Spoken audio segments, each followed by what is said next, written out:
नमस्ते मित्रों, आप सभी का पवित्र धारा आपके चैनल में स्वागत है। यहाँ पर आपको हमारे देवगण व उनसे संबंधित बातों के विषय में वीडियो के माध्यम से बताते हैं।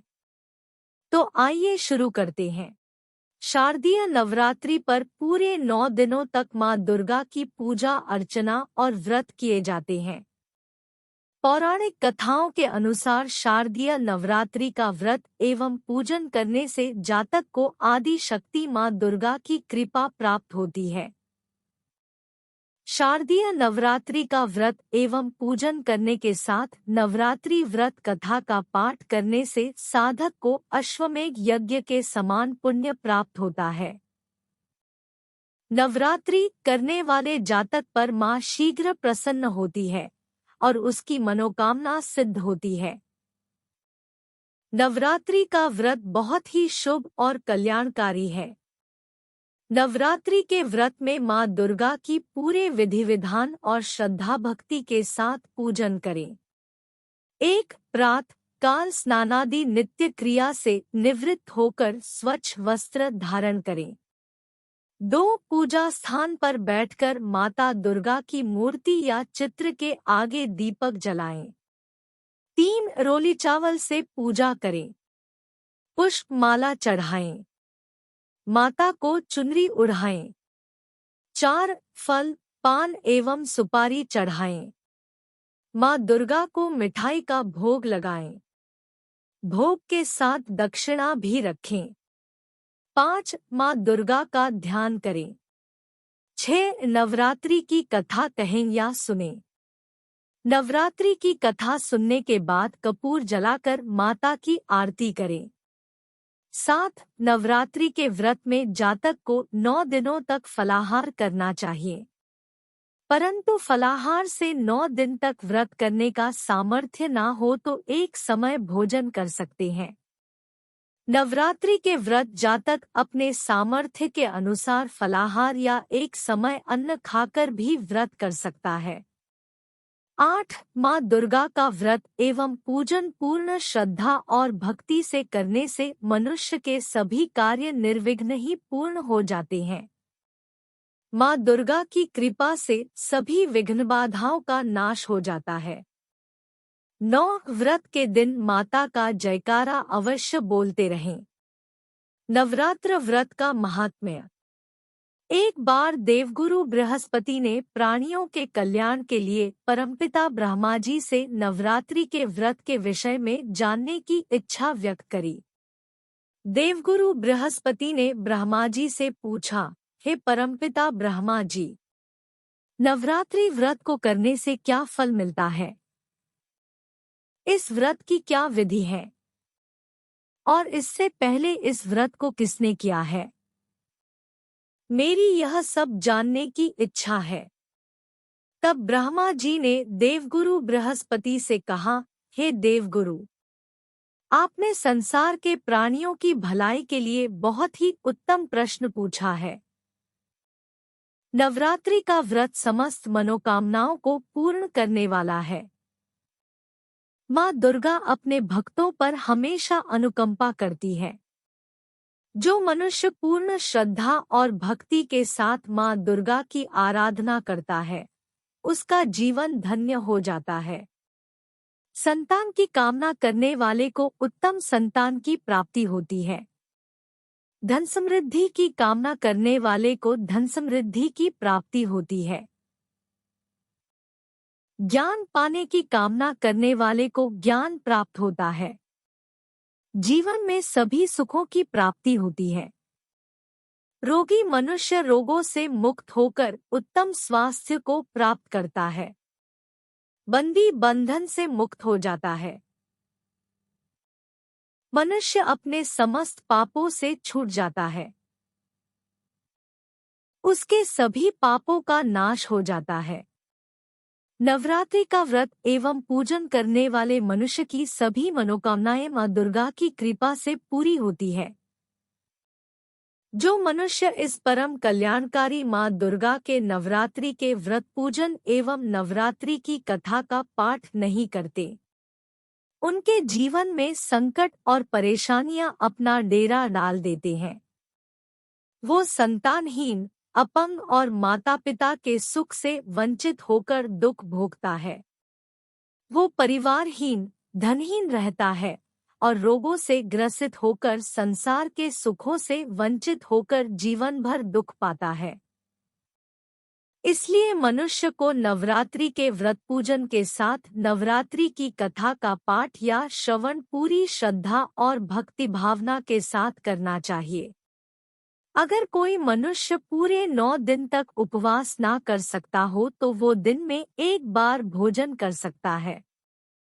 नवरात्रि व्रत कथा।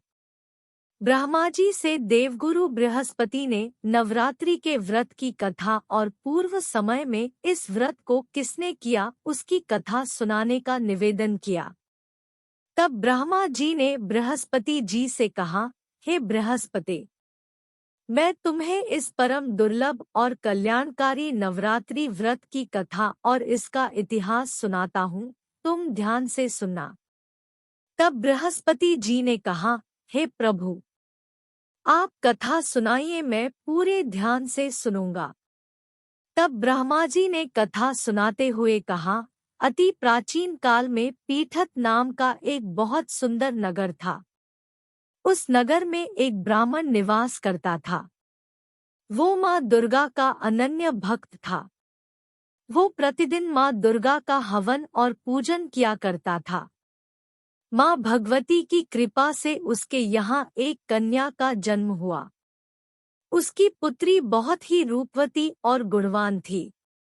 उस कन्या का नाम सुमति रखा गया। वो कन्या अपने पिता के घर वृद्धि को प्राप्त हुई। जब वो ब्राह्मण माँ दुर्गा का हवन और पूजन करता, उसकी कन्या भी नियमित रूप से वहां उपस्थित रहती। यह देखकर उस ब्राह्मण को बहुत प्रसन्नता होती।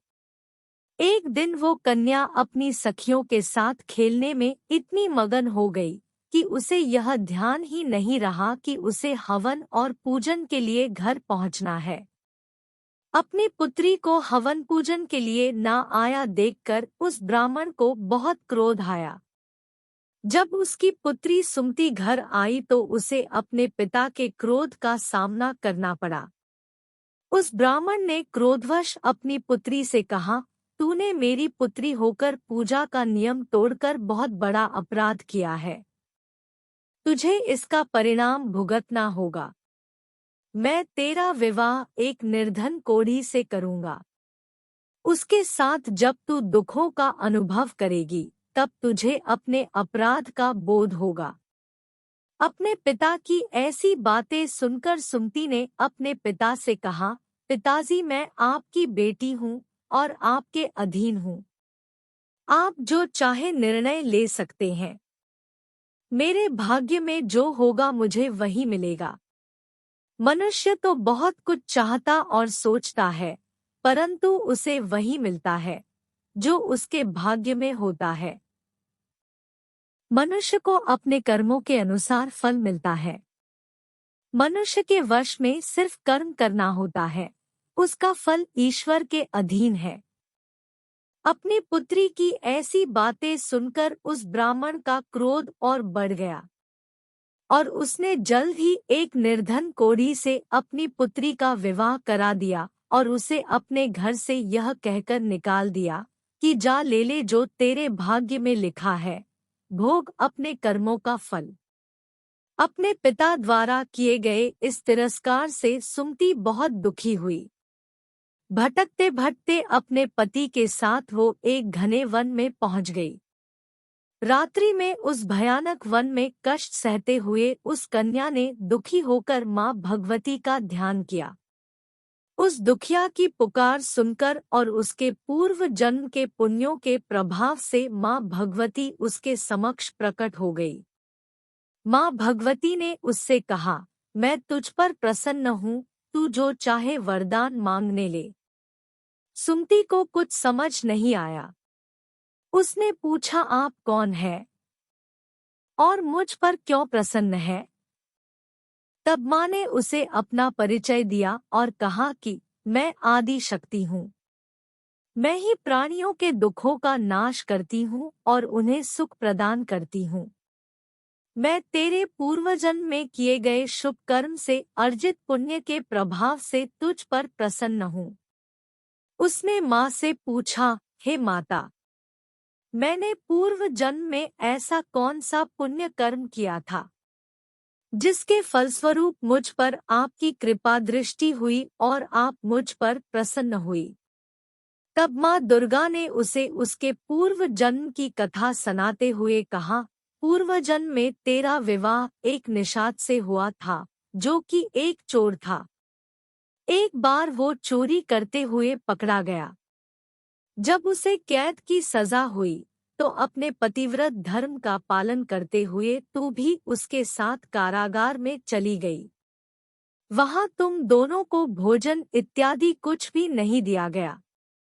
उस समय शारदीय नवरात्रि चल रहे थे और परिस्थितिवश अनजाने में ही तुमसे नवरात्रि के 9 दिनों के निर्जल व्रत हो गए। उसी व्रत के प्रभाव से मैं तुम पर प्रसन्न हूँ। तुम जो चाहो वरदान मांग सकती हो। तब उस ब्राह्मणी ने माँ दुर्गा को प्रणाम किया और कहा, हे माँ दुर्गे, आप मुझ पर प्रसन्न हैं, तो कृपा करके मेरे पति के कोढ़ को दूर कर दीजिए। माँ ने कहा, तथास्तु। और उसके पति का कोढ़ ठीक हो गया और वो अत्यंत रूपवान हो गया। यह देखकर सुमति ने माँ को बारंबार धन्यवाद दिया और सच्चे मन से उनकी स्तुति करी। उसके भक्ति युक्त वचन सुनकर माँ दुर्गा ने प्रसन्न होकर उसे पुत्रवती होने का आशीर्वाद दिया और कहा, हे पुत्री, तुझे शीघ्र ही एक पुत्र प्राप्त होगा। वो बहुत ही बुद्धिमान, धनवान, कीर्तिवान और जितेंद्रिय होगा। तुम उसका नाम उद्दालक रखना। माँ दुर्गा के आशीर्वाद को सुनकर सुमति की आंखों से अश्रु बहने लगे। उसने कहा, हे माँ, मैं तो इस भयानक वन में अपने कोढ़ी पति के साथ अपने दुर्भाग्य को कोस रही थी। आपकी कृपा से मेरे दुखों का नाश हो गया। इस विपत्ति के सागर से आपने ही मुझे निकाला है। तब माँ दुर्गा ने उससे कहा, हे पुत्री, अभी तू मुझसे और भी वरदान मांग सकती है। जो चाहे मांग ले। तब सुमति ने कहा, हे माँ, यदि आप मुझ पर प्रसन्न हो और मुझे मनोवांछित वर देना चाहती हो तो मुझे अपनी भक्ति प्रदान करो। मुझे नवरात्रि के व्रत एवं पूजन की विधि बताइए जिसके पालन करने आप प्रसन्न होती है। मुझे उसकी विधि और फल पूरे विस्तार से बताइए। तब माँ दुर्गा ने सुमति को कहा, हे पुत्री, मनुष्य के समस्त पापों का नाश करने वाले नवरात्रि के व्रत का महात्म्य एवं पूजन की विधि मैं तुमसे कहती हूँ। तुम ध्यान से सुनना। इस व्रत का पालन करने से मनुष्य समस्त पापों से छूटकर मोक्ष को प्राप्त करता है। शारदीय नवरात्रि आश्विन मास के शुक्ल पक्ष में आने वाले नवरात्रि की प्रतिपदा से लेकर पूरे 9 दिनों तक विधि विधान से मेरे 9 स्वरूपों का पूजन करें। 9 दिनों तक उपवास करें। यदि उपवास नहीं कर सकते तो एक समय भोजन कर सकते हैं। योग्य ब्राह्मण से विधि विधान के साथ घट स्थापना कराएं। पूरे 9 दिन तक मिट्टी में बोए जौ को जल से सींचे। प्रतिदिन महाकाली, महालक्ष्मी और महासरस्वती की मूर्तियां रखकर विधि विधान से पूजा अर्चना करें। पूजन में अर्घ्य का विशेष महत्व है। भिन्न भिन्न सामग्री से अर्घ्य देने के अलग अलग फल प्राप्त होते हैं। जैसे बिजौरा के फूल से अर्घ्य देने पर रूप की प्राप्त होता है। जायफल से अर्घ्य देने से यश और कीर्ति प्राप्त होती है। दाख से अर्घ्य देने पर कार्य सिद्ध होता है। आंवले से अर्घ्य देने से सुख की प्राप्ति होती है। केले से अर्घ्य देने से आभूषणों की प्राप्ति होती है। फलों से अर्घ्य देने के बाद विधि पूर्वक हवन करें। घी, गेहूं, खांड, शहद, तिल, जौ, बिंब, नारियल, दाक और कदम से हवन करें। गेहूं से हवन करने से लक्ष्मी की प्राप्ति होती है। खीर और चंपा के फूलों से हवन करने से धन की प्राप्ति होती है। चंपा के पत्तों से हवन करने से तेज और सुख की प्राप्ति होती है। आंवले से हवन करने से यश और कीर्ति की प्राप्ति होती है। केले से हवन करने से पुत्र की प्राप्ति होती है।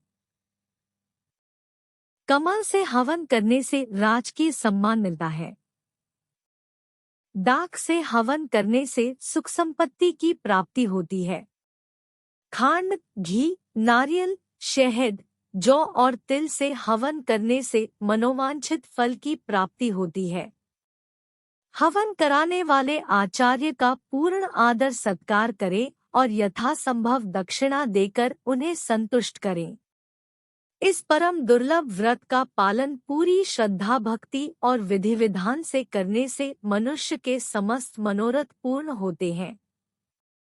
नवरात्रि के 9 दिनों में दान करने से उसका पुण्य कई गुना अधिक हो जाता है।